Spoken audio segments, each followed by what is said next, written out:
Hi guys. So today we are here to learn another component of talent, which is T-row generator. When you will open the official document of talent, you will be seeing a single statement for this component, which is highlighting the main purpose of this component. It creates an input flow in your job for testing purposes and for setting your test cases boundary. Okay, we cannot say completely that it is basically for testing purposes. We can use it also in our monitoring post process and even in our talent job process also. We'll see, there are a lot of scenarios where we can use this component very efficiently.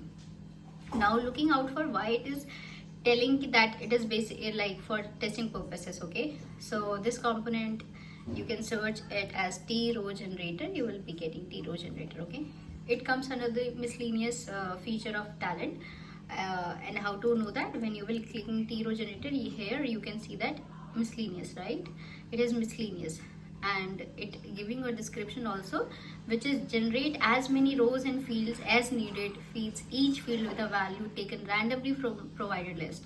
What it means, when you will be clicking on this component, you will see schema, column, type, function and preview. What all does it means? So first of all, columns, yes, by clicking on the plus sign you will be able to add any column of any type. Like I have chosen ID, first name, last name as my test data set. You can call it as to generate test data set, okay, in your process. So ID as integer type, first name, last name and as a string type. Okay, and what I need, what my requirement is that ID should be a number and it should not be duplicate, like no duplicate value should be there, because you know, coming whenever we think of ID, it pops as a unique number. Okay, roll number ID or any employee ID. So yeah, I want it as a unique, right? So there are two functions which you can use whenever you want such requirement. There are two functions, random and sequence. Sequence is like the 1 2 3 4 5 6 7. So it will never be a duplicating number. Okay, but if you don't care about the duplicacy and all, then you can go for number.random function. It will give you any value depending on the value you are choosing or fixing it as a min and max value. Okay, so this talent will ask you what you want as a min value and max value. Max value will be 100 if you have selected say like when you will select this function at the first time. So I have taken as a 5 to show something, but let me just switch back to 100. Right, now coming at the first name. So what the interesting feature of this talent is, they have given these 6 functions to us. Is it 6? Yeah, it is 6.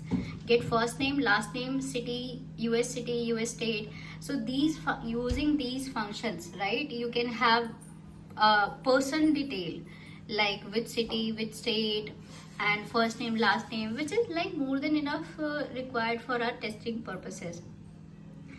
Or either if you're started learning and you want some test record to explore your learning, right? So yes, I have selected first name as a my function. Okay, similarly I have selected last name. So this is it.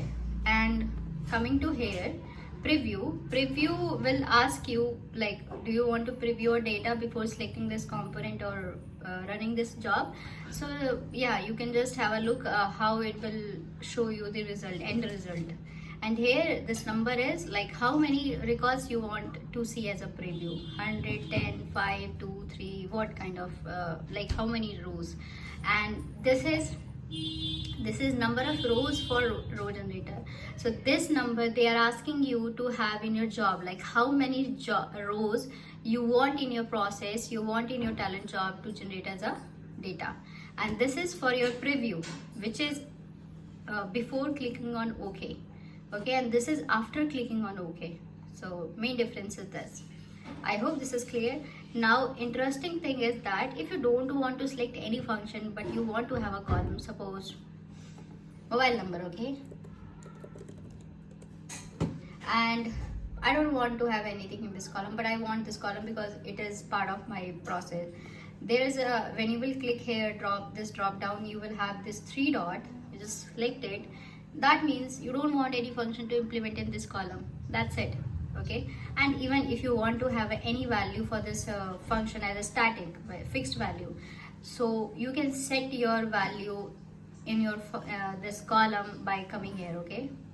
Let's just say if it is a string, remember this, okay, double comma. Now select OK, that's it, okay.